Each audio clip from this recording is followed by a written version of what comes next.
नमस्कार, मी तुमची होस्ट गोल्डे. आज आपण चटकदार चायनीज भेळचा व्हिडिओ पाहणार आहोत. हा व्हिडिओ आधी हिंदीमधून मी पब्लिश केलेला आहे, शॉर्ट्स.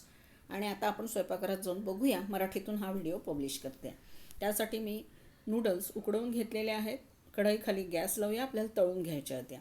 याच्यासाठी हा कांदा, त्यानंतर टोमॅटो सॉस, त्यानंतर सिमला मिरची, कोथिंबीर, पत्ताकोबी, गाजर, डाळिंबाचे दाणे, मॅगी मसाला, नंतर red chilli, green chilli sauce, soya sauce आणि शेजवान सॉस आणि हे वाळलेले कांद्याचे पात. आता हे सगळं आपण करणार आहोत एकत्र. याच्यासाठी आधी थोडीशी पत्ताकोबी टाकली, थोडा कांदा टाकला, सिमला मिरची टाकली आणि आता यामध्ये गाजरही मिक्स केलेलं आहे आणि थोडंसं शेजवान सॉस टाकला आहे, green chilli sauce, red chilli sauce आणि आता त्यामध्ये थोडासा मॅगी मसाला टाकला आहे. थोडंसं मीठ कांदा आणि पत्ताकोबीच्या हिशोबाने घातलेलं आहे.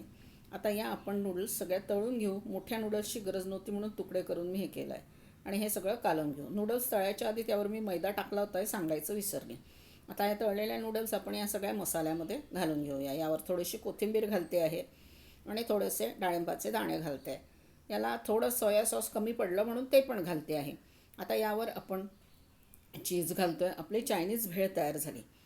ते खातात का मला माहीत नाही, पण तुम्हाला जर ही रेसिपी आवडली असेल तर माझ्या चॅनलला लाईक, सबस्क्राईब, शेअर, कॉमेंट जरूर करा. आपण बाहेर जाऊन खातोच, तर जरूर ही चायनीज भेळ बनवा, एन्जॉय करा आणि तुमच्या गोल्डीला छान छान मस्त मस्त कॉमेंट्स पास करा.